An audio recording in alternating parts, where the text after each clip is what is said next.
Hey, Will, we talked to Dave earlier today, and he mentioned just stopping to chat with you on the field there for a couple minutes. What was it like catching up with him, and what'd you guys talk about, if you're willing to share it?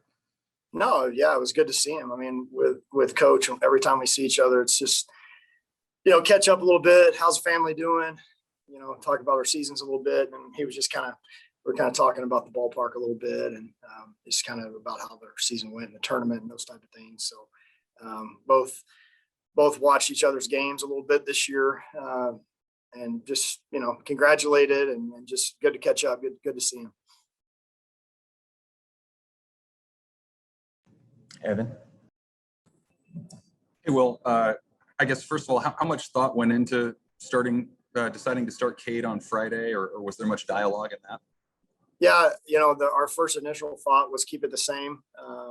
The most important game is the one right in front of you. That's the way we've played it all year long. And we've done that even in some of the pod matchups where maybe there was another matchup that could be played or something like that. We just, we feel like the most important game is the one that's in front of us. Keep these guys on normal rest. There was a bit of discussion just to make sure that we were dotting all our I's and crossing all our T's.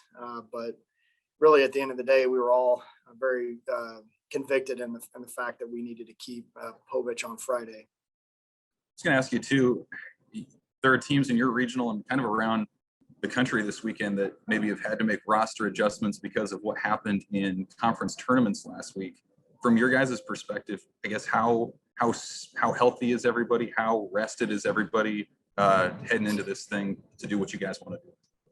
Yeah, I mean, everybody that you've seen that has played or been impactful on our team this year is available to play. So no issues that way. And one silver lining, maybe playing less games this year. We haven't had midweek games. We didn't have a conference tournament.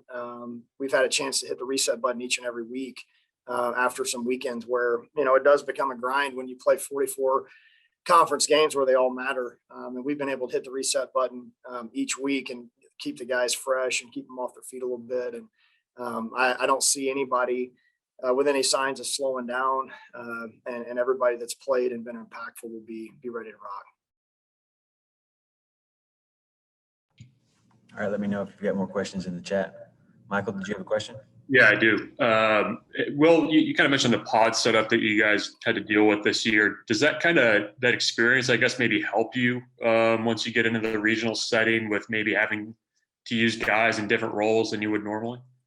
It could potentially. I think probably more than anything, it's just the knowing that you have scheduled doubleheaders as well at times where we've had some of the 4-game weekends, even in the non-pod settings, where you've got to use more pitchers. You've got to kind of manage yourself a little bit differently on the mound because of that. And maybe some guys get thrust into some situations that you wouldn't normally do so, good or bad. You've seen some of the good and the bad with that in those 4-game weekends. So I think it probably does nothing but help you. It probably honestly is counteracted by the fact that we didn't have midweek games. So, but in a confined number of games in a 3-day stretch, I would say that we probably will be able to lean on that a little bit just from having played more double headers this year than we ever have before, and played more games in a short amount of time than we have ever before.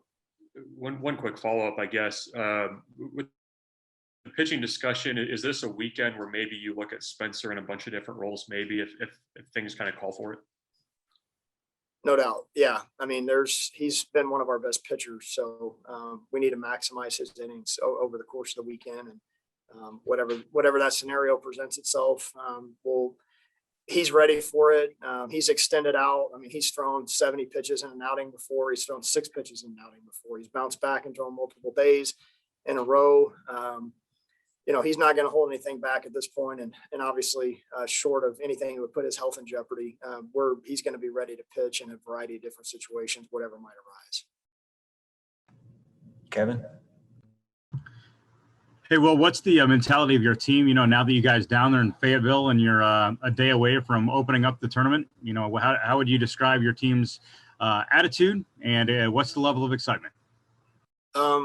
Our team's attitude is identical to what it's been and dating back into January when we first started practicing to prepare for this season with all of us together. I mean, today's practice was exactly the same as it's been every time. I mean, the guys were ready to go. They used it as an opportunity to get better, to learn a little bit about the field, to take game speed reps. It was loose. The guys were flying around. They were having fun.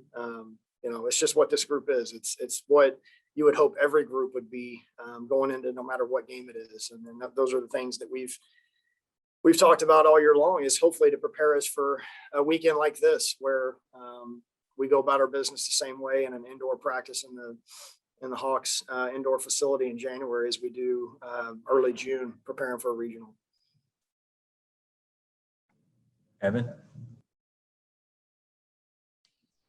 Well, I just wanted to follow up on Northeastern a little bit too. I mean, they've been such a prolific base stealing team this year. From what you've seen of them, what has made them that way? And then just generally speaking, what do you guys need to do defensively to limit that? Well, keep them off first base, first of all. That's the best way to shut it down and to get the leadoff hitter out. That's a really good way to do it. They've got speed and they're fearless. That's part of their game. They're a very, very complete team. I mean, if you look at the numbers, and obviously the wins come from that. But yeah, I mean, Povich has been pretty good at holding the runners, being left-handed, and our catchers have done a fantastic job of limiting the extra bases as well. So we're going to just continue to do what we normally do, with an idea that they're going to be aggressive, and probably just if we throw them out once, they're probably going to keep coming, because that's just how they play. And then if I could, what's I guess the scout on their starter and the challenge that he'll present? Yeah, he's got a good arm. I mean, they have a very good rotation. Guy that was drafted out of high school. He's been very consistent, good stuff. I mean, good breaking ball, good fastball command. I mean, looks fearless, attacks his own. I mean, just all their guys look very similar that way. And there's a reason that they pitch at such a high level, is because all of their guys seem to have a similar mentality, and they all have good stuff. Hutch? Yeah, Will, I was wondering if you could maybe give us some insight on Povich and what's made him so effective for y'all this season. Yeah, Povich is a guy that only about 2.5 short years ago, he threw 83 miles an hour. So he was what you call a knife fighter, a guy that he's got to go out there and compete with less than, above average stuff. And because he had to do that when he was in high school, maybe as a junior and even into his senior year, he had to really learn how to pitch and use a bunch of different pitches, keep hitters off balance. And as the time's gone along, he's continued to grow. He's probably grown about 4 inches in that time, and put on probably about 25 pounds. So naturally his velocity has gotten better. He's always been a strike thrower. He's always been a guy that's been able to keep hitters off balance. And now that the velocities come, it just makes him that much more difficult to hit. And he just does a lot of things well. He gets ahead. He can put you away with multiple pitches. He fills his position, holds runners well. He does a lot of things that winning pitchers do. And then last thing I've got, Coach, is I think y'all were 7-8 last year when the season got shut down. Before the season, you weren't among the top 6 preseason picks in the Big Ten. What's been the key to y'all's success and getting things turned around there? We're a lot better on the mound. That really, we had a good lineup last year. We actually played pretty similar defense, although this team is much more athletic defensively than last year's team was, but we're better on the mound. I mean, that's really, that's as simple as it gets. We weren't good enough on the mound last year. We had probably 10 games that we had a lead midway through the game and just couldn't finish it off. And this year we have better pitching, and Coach Christie's done an amazing job with our staff. Our bullpen's better. Our starting pitching's better. That's been the biggest difference. Bob?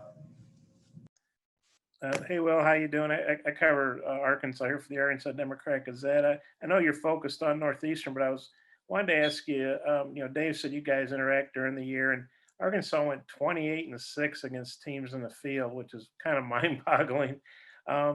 Just wondering kind of what you thought about the season they put together. Are they kind of the King Kong of this thing right now, do you think?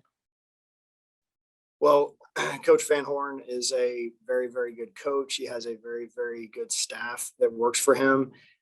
They've recruited a lot of really good players, and they play hard. So you put those things together, you're going to win a lot of games, and they've done it in the best conference, and you just look at the numbers as far as hosts and those type of things. I mean, the SEC was the best league in the country this year, and what Arkansas was able to do start to finish was pretty amazing. When they've won the amount of series that they've won the tournament, they won the league.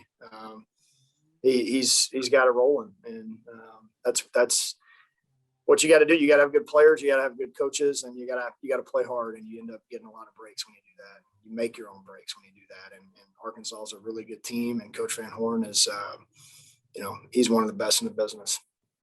Yeah, thanks. Jason? Coach, I wonder, the player-coach bond's one of the strongest ones out there, and I wonder when you reflect on what that was like, can you kind of take us back into what that was like when you were playing, and then how much you really cherish those moments that you had as you guys were doing big things under Coach Van Horn? Yeah, I mean, we go back. I was probably 16 years old when he first started recruiting me. First started watching me play when he was at Northwestern State, and I just kind of had an instant attraction to the way he talked, the way he, I guess, coached the game. I just felt like it was he was a guy that seemed to just exude confidence and leadership, and just he knows the game of baseball, and so. When he recruited me in Northwestern State, that was something I told him I wanted to play in the Big 12. I was, from Houston. I said, hey, look, I want to play in the Big 12. So when he gets the job in Nebraska, it was almost a no-brainer for me. I loved the staff that he had, and I loved everything he had to say. And so, going to Nebraska and playing for him, he had all these grand plans to have a chance to go to the College World Series and go to Omaha, and he was able to provide all those experiences for us. And so, there was a point in time, I think my senior year, when we clinched to go to Omaha at home for the second year in a row. We're both kind of the last ones there in the ballpark, and I just kind of look at him like, we did it again, didn't we? And he's like, yeah, we did. He goes, we got a lot more games to play. And you just never know when that last game might be. And so he was a great coach. I love playing for him because he demanded a lot, and we won a lot. I mean, he told us that. I think he was maybe a little more feisty back in the day. He may have mellowed a little bit now. I don't know, but he's still a fantastic teacher of the game and recruiter and motivator. Coaches take things from different people. What are one or two things that you've taken from Coach Van Horn when you played for him that you've kind of implemented with you in Nebraska? Yeah.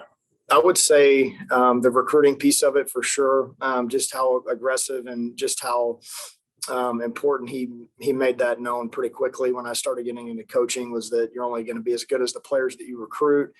I think he still understands that fully. So that part of it. And then just the brand of baseball, the style of baseball, just as far as, I'm not talking about an offensive philosophy necessarily, but just the day-to-day show up, work hard, play hard, compete hard type of mindset. Like I said, that's what drew me to him in the first place, to want to play for him. And that's the type of player I was. And I saw that worked for us. And that's what, some of the things that I try to implement with our players. A lot's been made of you guys being, here in Fayetteville and, thinking that, you guys should have been somewhere else. I mean, how have you guys kind of handled everything since Monday and just the opportunity that you do have here in Fayetteville this weekend? Yeah, I think it's going to be a lot of fun. I mean, I don't know that any of our guys felt anything other than, hey, we got a chance to go play in a regional in a great environment against a really good team on Friday. And, I think our guys all were ready to embrace it. There's been a lot of things thrown at us this year that, we've all had to deal with a lot of different stuff with the COVID protocols this year and that type of thing. But just in general, at Nebraska with the schedule coming out 2 weeks before the season started, finding out that it was going to be conference only, no conference tournament, no midweek games, those type of things. We've just kind of rolled with it, and we've kind of let it roll right off our shoulders. And we knew the only way that we had a guarantee to play in the postseason was to win the league. And our guys have been on a mission all year long to do that. And now that we're here, we're ready to keep going.